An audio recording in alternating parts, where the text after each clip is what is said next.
నమస్కారం అందరికీ. ఈరోజు మనం మాట్లాడుకోబోయే సినిమా శ్రీనివాస మంగాపురం. ఈ సినిమా ఎలా ఉంది చూడొచ్చా? ఇందులో ఏమి బాగా వర్క్ అయింది, ఏమైనా మిస్ అయిందా అన్నీ ఈ వీడియోలో తెలుసుకుందాం. ఈ మధ్యకాలంలో ఎక్కువ సినిమాలు కమర్షియల్ ఫార్ములా, భారీ యాక్షన్ లేదా ట్విస్ట్స్ మీద ఫోకస్ పెడుతుంటే, శ్రీనివాస మంగాపురం మాత్రం ఒక ప్రశాంతమైన ఎమోషనల్ జర్నీని చూపించే ప్రయత్నం చేసింది. సినిమా మొదటి నుంచి చివరి వరకు ఒక సింపుల్ ఫ్లోలో వెళ్తుంది.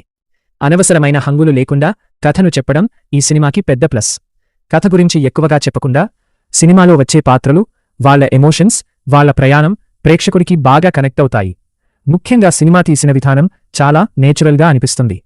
ఇప్పుడు ఈ సినిమాలో నాకు బాగా నచ్చిన విషయాల గురించి మాట్లాడుకుందాం. ముందుగా చెప్పాల్సింది మోహన్ బాబు గారి యాక్టింగ్ గురించి. సినిమా మొత్తానికి ఆయన ఒక పెద్ద బలం. ఆయన స్క్రీన్ మీద కనిపించే ప్రతి సీన్కి ఒక ప్రత్యేకమైన వెయిట్ ఉంటుంది. ఎక్కడ ఓవర్ కాకుండా, ఎక్కడ తగ్గకుండా తన అనుభవంతో క్యారెక్టర్ని చాలా సహజంగా చేశారు. ముఖ్యంగా ఎమోషనల్ సీన్స్లో ఆయన ఇచ్చిన expressions, dialogue delivery, body language ఇవన్నీ ఆ పాత్రని ప్రేక్షకుడికి మరింత దగ్గర చేస్తాయి. కొన్ని సీన్స్లో డైలాగ్స్ కంటే ఆయన కళ్ళతోనే ఎక్కువ ఎమోషన్ చూపించారు అనిపించింది. నిజంగా సినిమా చూసిన తర్వాత ఎక్కువ గుర్తుండిపోయే అంశాల్లో మోహన్ బాబు గారి పర్ఫార్మెన్స్ ఒకటి. ఈ సినిమా స్క్రీన్ప్లే కూడా చాలా బాగుంది. కథను అనవసరంగా కాంప్లికేట్ చేయకుండా ప్రేక్షకుడికి ఈజీగా అర్థమయ్యేలా నడిపించారు. ప్రతి సీన్ తర్వాత వచ్చే సీన్ సహజంగా అనిపిస్తుంది. సినిమా ఎక్కడా తొందరపడకుండా, ఎక్కడా లాగ్ చేయకుండా తన పేస్లో ముందుకు వెళ్తుంది. కథలో వచ్చే ఎమోషన్స్ని బాగా బిల్డ్ చేస్తూ స్క్రీన్ప్లే రాసిన విధానం నచ్చుతుంది. ముఖ్యంగా కొన్ని చిన్న చిన్న సీన్స్ కూడా తర్వాత కథకి కనెక్ట్ అయ్యే విధానం బాగుంది. ఈ సినిమాకి మరో పెద్ద ప్లస్ మ్యూజిక్. పాటలు కథకి తగ్గట్టుగా ఉండటమే కాకుండా బ్యాక్గ్రౌండ్ స్కోర్ కూడా చాలా చోట్ల సీన్స్ని మరింత ఎలివేట్ చేసింది. ఎమోషనల్ సీన్స్లో వచ్చే బీజిఎం ప్రేక్షకుడిని కథలోకి తీసుకెళ్తుంది. అవసరమైన చోట మాత్రమే మ్యూజిక్ ఉపయోగించడం వల్ల ఎమోషన్స్ చాలా నేచురల్గా ఫీల్ అవుతాయి.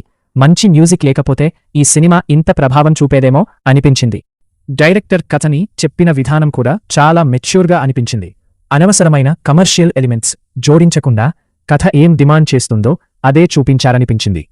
ప్రేక్షకుడు కథలో ఇన్వాల్వ్ అయ్యేలా ప్రతి సీన్ని ప్లాన్ చేసిన విధానం బాగుంది.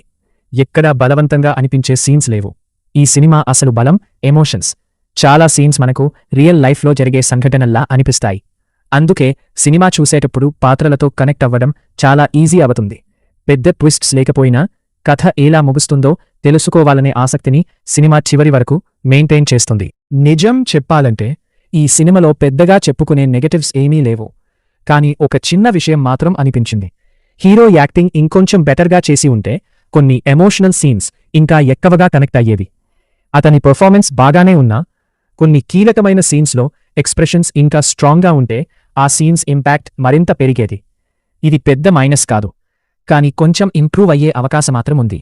ఓవరాల్గా చూస్తే శ్రీనివాస మంగాపురం ఒక మంచి ప్రశాంతమైన ఎమోషనల్ సినిమా. మోహన్ బాబు గారి అద్భుతమైన నటన, మంచి స్క్రీన్ప్లే, కథకి తగ్గ మ్యూజిక్, నేచురల్ డైరెక్షన్ ఇవన్నీ కలిసి సినిమాని మంచి అనుభూతిగా మార్చాయి. భారీ యాక్షన్, మాస్ కమర్షియల్ ఎలిమెంట్స్ ఆశించే వాళ్లకు ఇది కాకపోవచ్చు. కానీ కథ, భావోద్వేగాలు, మంచి నాటనను ఇష్టపడే వాళ్లకు మాత్రం ఈ సినిమా తప్పకుండా నచ్చుతుంది. నా వైపు నుంచి ఈ సినిమాకి 3.5 రేటింగ్ ఇస్తాను. మీకు స్లోగా, ఎమోషనల్గా కథ చెప్పే సినిమాలు నచ్చితే ఒక్కసారి తప్పకుండా చూడండి. ఈ మూవీ మీరు చూసి ఉంటే మీ అభిప్రాయం కామెంట్లో చెప్పండి. అలాగే ఇలాంటి నిజాయితీ మూవీ రివ్యూల కోసం వీడియో నచ్చితే లైక్ చేస్తూ ఛానల్ను సబ్స్క్రైబ్ చేసుకోవడం మర్చిపోవద్దు. మళ్ళీ మరో వీడియోలో కలుద్దాం. నమస్కారం.